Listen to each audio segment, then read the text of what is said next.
Hello friends, कसे आहात तुम्ही सगळे। आज माझ्या हातात हे पापलेटाचं ताट बघून तुम्हाला वाटलं असेल का नॉर्मलच हे पापलेट आपण फ्राय केले आहेत, पण आज हे पापलेट आपण नॉर्मल फ्राय न करता ह्याच्यामध्ये कोथिंबीर आणि पुदिना स्टफ करून हे पापलेट आपण फ्राय केले आहेत। तर चला मग ही रेसिपी कशी करायची आहे ती शेवटपर्यंत बघा आणि माझ्या चॅनलला लाईक, शेअर आणि सबस्क्राइब करा। आज आपण अगदी आगळे वेगळे असं पापलेट फ्राय करणार आहोत। त्यासाठी ही दोन पापलेटं घेतली आहेत मी।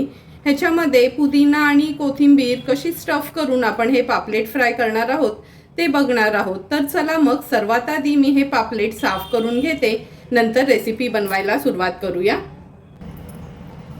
आज आपण आगळे वेगळे असं कोथिंबीर आणि पुदिना प्लस लिंबाचा रस असं ह्या आपण ज्या रेषा पाडून घेतल्यात त्याच्यामध्ये स्टफ करून हे पापलेट फ्राय करणार आहोत। पापलेट तर कापून स्वच्छ धुवून घेतले आहेत। आता ह्याला मॅरिनेट करून घेऊया। सर्वात आधी ह्याच्यावर आपण लिंबाचा रस घालणार आहोत। तुम्ही कोकम आगळ वापरत असाल तर तो यूज केलात तरी चालेल। नंतर चवीप्रमाणे मीठ ॲड करूया। आलं लसूण पेस्ट घेतली आहे। अर्धा चमचा आपण हळद घेतली आहे। दोन्ही पापलेटांवर व्यवस्थित स्प्रिंकल करून घेणार आहोत। हा घरचा आगरी कोळी मसाला आहे, चमचाभरच हा आगरी कोळी मसाला आपण यूज केला आहे। आता व्यवस्थित दोन्ही पापलेटांना आपण मॅरिनेट करून घेणार आहोत।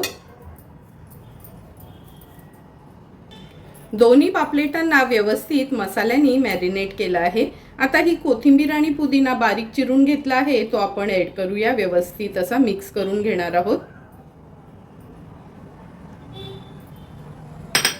मिक्स करून झालं की हा जो पापलेटचा भाग आहे ना, ह्याला आपण ह्या ज्या रेषा पाडून घेतो त्याच्यामध्ये हे कोथिंबीर आणि पुदिना आपल्याला भरून घ्यायचं आहे।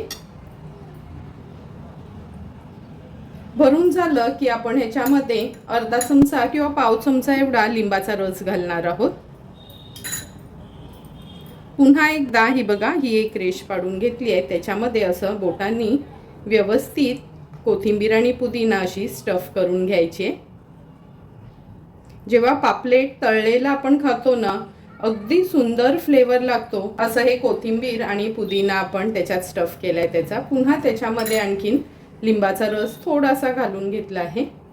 जेवढ्या आपण ह्याच्यामध्ये ह्या रेषा पाडून घेतल्या आहेत ना पापलेटाला, त्याच्यामध्ये व्यवस्थित ही कोथिंबीर आणि पुदिना असा भरून घेणार आहोत।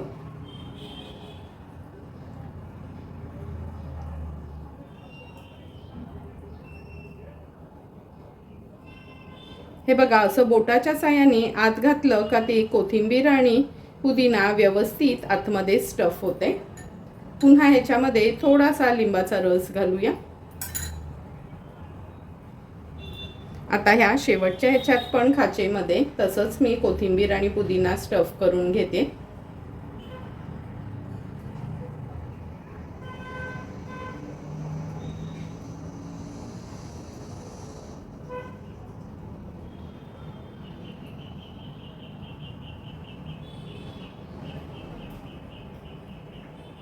पुन्हा त्याच्यामध्ये पण थोडासा हा लिंबाचा रस घालूया। आता हा पापलेट आपण पलटी करणार आहोत। पलटी केल्यावर मागच्या बाजूनी पण सेम त्याच पद्धतीने आपल्याला कोथिंबीर आणि पुदिना स्टफ करायचा आहे।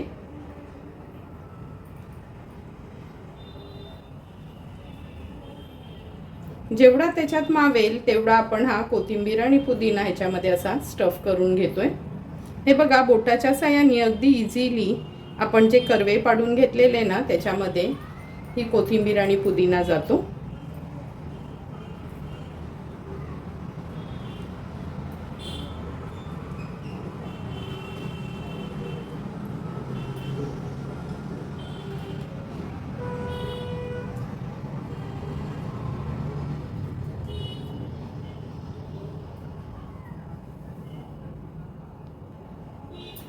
हे बघा, सगळ्या आपण ह्या कर्व्यांमध्ये व्यवस्थित कोथिंबीर आणि पुदिना स्टफ करून घेतला आहे। आता सर्व ह्याच्यात थोडा थोडा लिंबाचा रस असं जागा करून भरून घ्यायचा आहे। उरलेला हा मसाला ह्याच्यावर असा लावून घेऊया।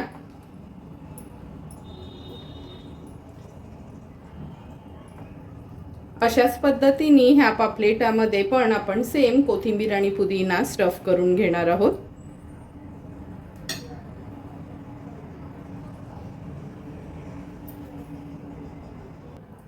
दोन्ही पापलेटांमध्ये व्यवस्थित आपण कोथिंबीर आणि पुदिना स्टफ करून घेतला आहे। आता जो साईडला हा मसाला राहिलाय ना, तो व्यवस्थित पुन्हा आपण ह्याला लावून घेऊया।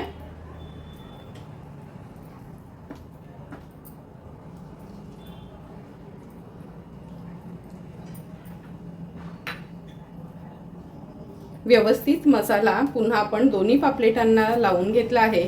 आता मी पाववाटी रवा आणि पाववाटी तांदळाचं पीठ घेतलं आहे। हे दोन्ही मिक्स करून ह्याच्यामध्ये आपण हे पापलेट कोट करणार आहोत आणि नंतरच फ्राय करणार आहोत।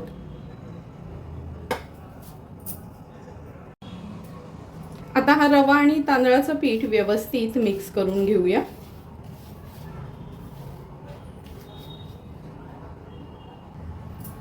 रवा आणि तांदळाचं पीठ छान मिक्स करून घेतलं आहे। आता एक पापलेट ह्याच्यावर टाकूया। व्यवस्थित ह्याच्याने आपण कोट करणार आहोत। तुम्ही फक्त जर रवा घेणार असाल ना तर बारीक रवा वापरा आणि फक्त तांदळाचं पीठ देखील वापरू शकता, पण मी नॉर्मली जेव्हा पण कोटिंग करते तेव्हा रवा आणि तांदळाचं पीठ मिक्स करूनच घेते। व्यवस्थित दोन्ही पापलेट आता आपण असे कोट करून घेणार आहोत।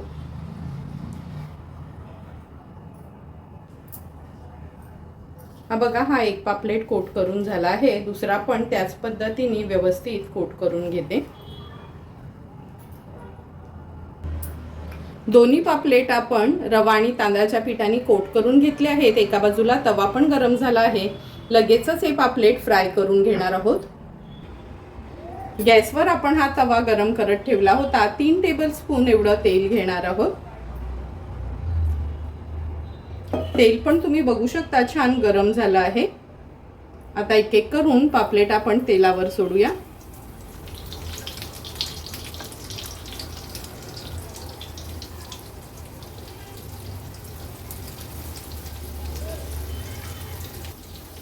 गॅसची फ्लेम आपण मीडियम वरच ठेवली आहे। खूप लो किंवा खूप हाय फ्लेम गॅसची ठेवायची नाही। मीडियम फ्लेम वरच हे दोन्ही पापलेट आपण एक बाजू जवळपास 1 ते 1.5 मिनिटासाठी फ्राय करून घेणार आहोत। 1.5 ते 2 मिनिटं झाले आहेत। एक बाजू याची फ्राय करून झालीच असेल। आता गॅसची फ्लेम मी हाय करते। हाय फ्लेम वर फक्त अर्ध्या मिनिटासाठीच आपण पापलेट हे फ्राय करत ठेवायचे आहेत, म्हणजे व्यवस्थित वरना पण शेक लागला जाईल। आणखीन अर्धा मिनिट झाला आहे। आता हे पापलेट आपण पलटून घेणार आहोत।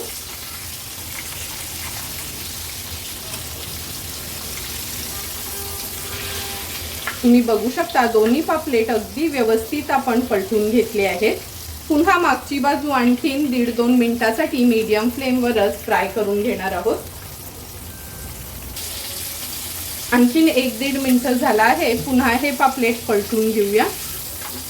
हे बघा, मागच्या बाजूनी पण अगदी व्यवस्थित हे पापलेट फ्राय झाले आहे।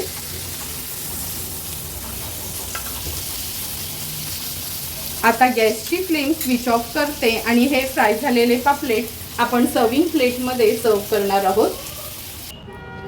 सुंदर असा तयार झालेला आपला कोथिंबीर आणि पुदिना स्टफ पापलेट आपण ह्या सर्विंग प्लेटमध्ये सर्व करून घेतोय। तुम्ही बघितलंच असेल, अगदी सुंदर आणि झटपट वेगळ्या पद्धतीचे हे आपण पापलेट तयार केले आहेत। नेहमी तेच पापलेट खाऊन कंटाळा आला तर कधीतरी असं वेगळं पण खावंसं वाटतं, म्हणून हे पापलेट आपण तयार केले आहेत। नेहमी तेच साधे पापलेट खाण्यापेक्षा कधीतरी असं वेगळ्या पद्धतीने हे पापलेट तयार केले ना का मुलांपासून मोठ्यांपर्यंत सर्वच जण आवडीने हे असे वेगळ्या प्रकारची मच्छी असो किंवा भाजी असो खातात। तुम्हाला पण जर मी बनवलेल्या ह्या पुदिना आणि कोथिंबीर स्टफ पापलेटची रेसिपी आवडली असेल तर तुम्ही पण नक्की माझ्या पद्धतीने एकदा तरी ही रेसिपी घरी ट्राय करा आणि मला कमेंट करून सांगा की तुम्ही बनवलेली हे स्टफ पापलेट कसे झाले ते। जर तुम्हाला मी बनवलेल्या ह्या स्टफ पापलेटचा व्हिडिओ आवडला असेल तर नक्की माझ्या चॅनलला तुम्ही लाईक, शेअर अँड सबस्क्राईब करा। Thank you for watching my video.